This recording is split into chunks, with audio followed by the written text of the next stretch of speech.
Sempre quando o título IPCA acima de 6 é uma referência de que estamos diante de oportunidade.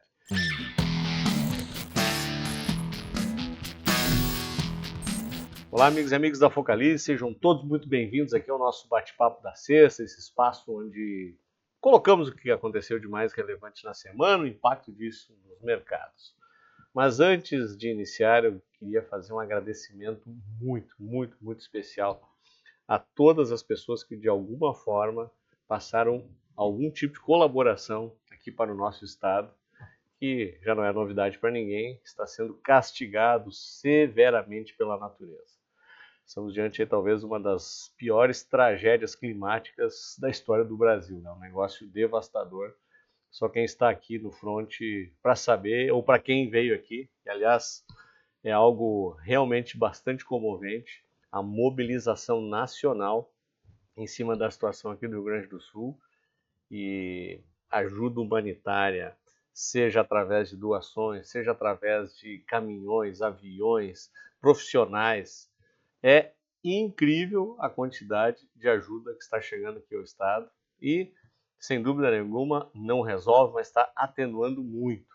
Então, principalmente a questão do salvamento das pessoas que estavam presas, não conseguiam sair de suas casas, para toda a logística dos alojamentos que foram montados para acolher todas essas pessoas, a destruição logística, né?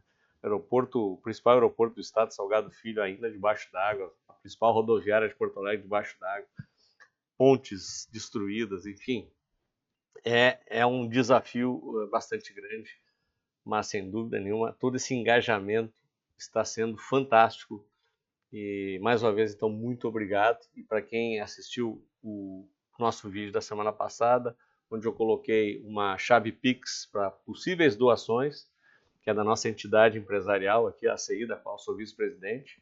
Eu vou pedir o pessoal aqui colocar de novo, para quem tem condições, para quem gostaria de colaborar, ajudar de alguma forma, não sabe, não confia aonde colocar o seu recurso, eu posso atestar que a ACI é uma entidade centenária, mais de 100 anos aqui. Eu estou junto lá da junta diretoria e já recebemos muita ajuda. Então, de novo, de coração, muito obrigado. E para quem quiser continuar colaborando, está aqui então a chave para vocês. Muito bem, fechado o parêntese. Antes que eu esqueça, hoje a gente gravou uma edição especial do Aposentado Rico, falando bastante de todo esse contexto que está acontecendo aqui no Rio Grande do Sul. Já estamos editando, possivelmente até amanhã de manhã já vai estar em todas as plataformas aí para vocês. Então, a edição especial do Aposentado Rico, falando um pouco desse momento bastante delicado aqui do Estado.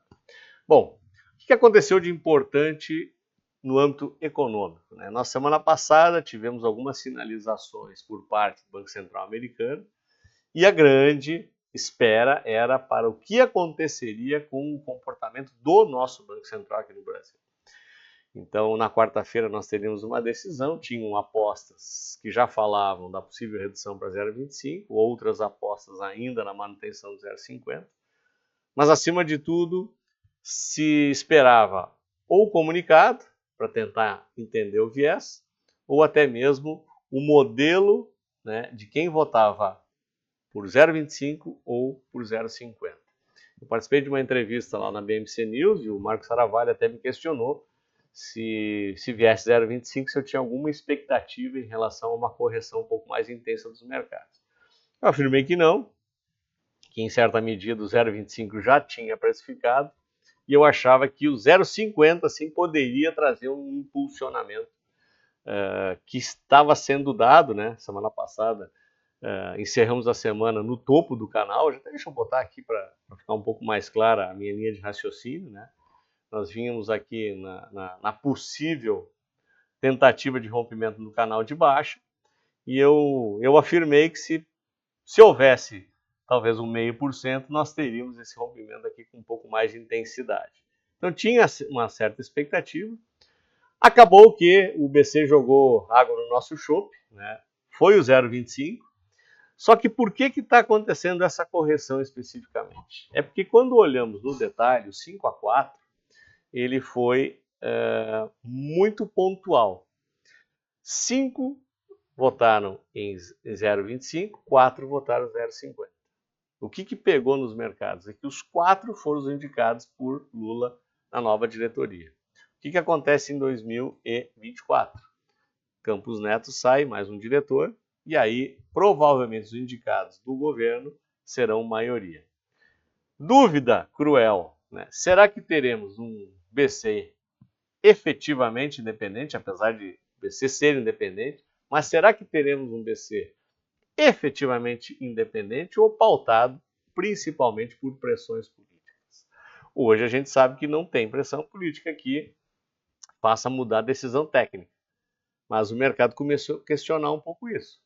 Não significa, em hipótese alguma, que mesmo Lula nomeando mais 2 profissionais e o próprio Galípolo assumindo a presidência do Banco Central, de que as decisões não serão absolutamente técnicas e independentes. Não é isso que eu estou afirmando. Inclusive, acho que não. Acho que vai continuar da mesma forma, independente e pautado por decisões técnicas. Mas o mercado começa a levantar suspeitas, dúvidas, né, em relação a ser um pouquinho mais leniente com a inflação. Essa inflação depois volta para atuar fora do centro da meta, e a partir disso o BC tem que voltar a agir, e aí esta volatilidade, né, esta pressão de abertura e fechamento de curva de taxa de juros acaba trazendo um pouco mais de pressão para os ativos de renda variável, que é o que se verificou de novo, né, trazendo o gráfico para vocês aqui. Mas o que se lê desse gráfico aqui? É uma correção, na minha visão, natural, né, dentro desse contexto da decisão. Eu acho que se fosse 0,5% teria ocorrido esse rompimento, o mercado até em certa medida apostava um pouco nisso. Eu vou mostrar daqui a pouco para vocês aqui um estudo das taxas de juros, tanto futuro quanto comportamento dos títulos públicos, ilustrando um pouquinho também do que está acontecendo aqui, por que desse impacto. Mas reparem o seguinte, é uma correção dentro da retomada da alta. A média está suportando o movimento. Quando eu boto o gráfico semanal, já vou botar aqui para vocês observarem isso. Olha o que acontece no gráfico semanal, dando um zoom.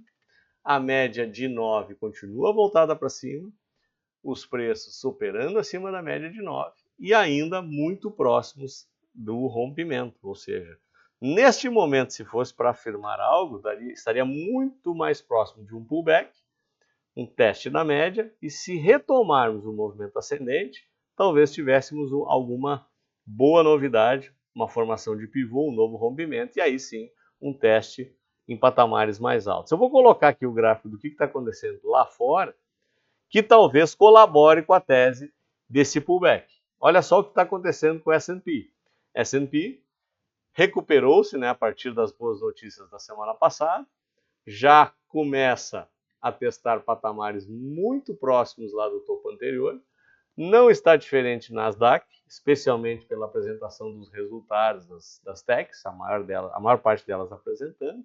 Quando a gente caminha para a Bolsa Europeia, também já numa possível antecipação, antes até que o mercado americano de baixa taxa de juros, olha o reflexo imediato que aconteceu já, marcando nova máxima, e o VIX em patamares muito, muito baixos. Ou seja, o medo está dissipado, a volatilidade está bem menor e nos aproximamos muito, novamente, do patamar de topo apresentado há 3, 4 semanas atrás.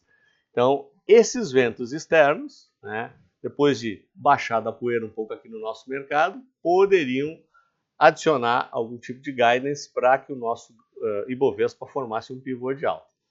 E voltando aqui aos gráficos e voltando para mostrar o dólar para vocês, o que nós temos? Nós temos um dólar que veio lá naquele teste, vocês devem lembrar que eu falei desse pivô, deixei a linha traçada aqui, de propósito, para que vocês verificassem o teste aqui da região de 5,05. Ela era resistência, claramente virou suporte, e agora, né, vinha aqui num pullbackzinho, naturalmente, após a decisão do cupom, houve aqui um pouquinho de pressão compradora e seguimos aqui no meio do caminho. Ou seja, o cenário, em certa medida, já estava precificado. E agora eu queria mostrar alguns dados bem interessantes.